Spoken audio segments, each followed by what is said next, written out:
से अमेरिका का सफाया। तीसरे दिन ईरान का तूफानी हमला।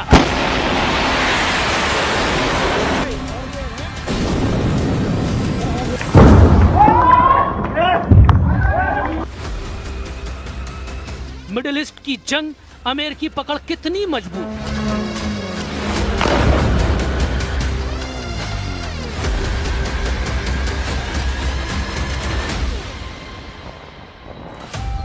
सीधे जंग में उतरा ईरान, अब मैदान बराबर होगा।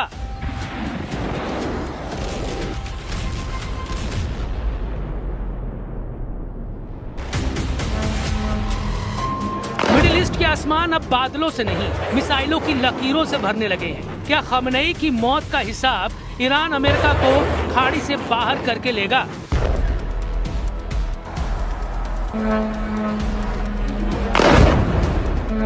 दुबई और अबू धाबी, जहां कभी कारोबार की रोशनी थी, अब एयर डिफेंस की चमक दिखाई दे रही है।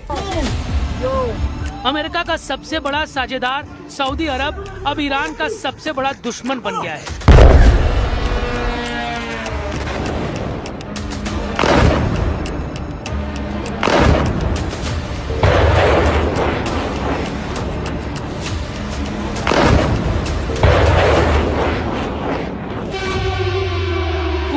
बहरीन, कतर, जहां अमेरिकी कमांडरों की गश्त थी, वहां हर मिसाइलों पर वॉशिंगटन के नाम एक खुली चेतावनी है।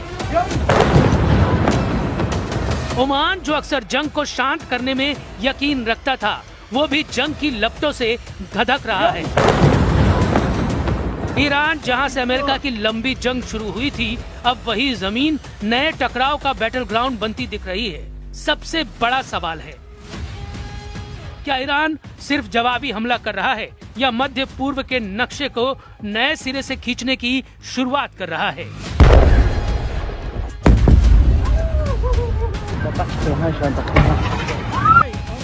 अमेरिका और इजराइल से जंग का तीसरा दिन है, लेकिन लड़ाका फोर्स के तूफानी हमले थमते नहीं दिख रहे।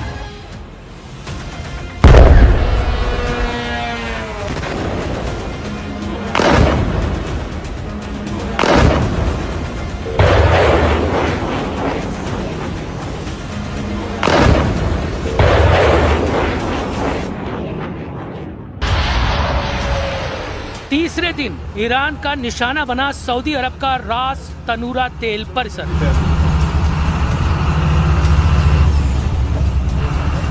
लंबी दूरी से भेजे गए ड्रोन खाड़ी तट की ओर बढ़े। सऊदी अरब के एयर डिफेंस ने 2 ड्रोन इंटरसेप्ट की, लेकिन गिरते मलबे से रिफाइनरी परिसर में आग लग गई।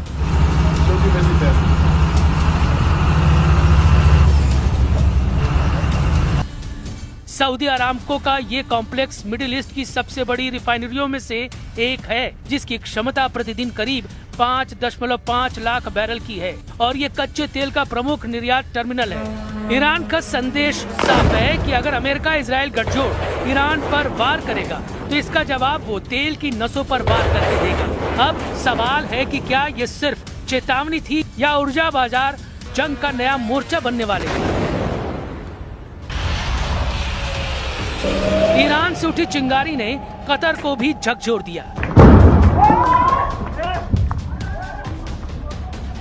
कतर सरकार ने दावा किया है कि ईरान ने दोहा के ऊपर 65 बैलिस्टिक मिसाइलों और 12 ड्रोन से हमला किया। हालांकि कतर की एयर डिफेंस ने ज्यादातर हमलों को हवा में नाकाम कर दिया, लेकिन मिसाइलों के मलबे में कई लोग घायल हो गए और इलाके में अफरा तफरी मच गई। यह हमला कतर पर सिर्फ मिसाइल अटैक नहीं था,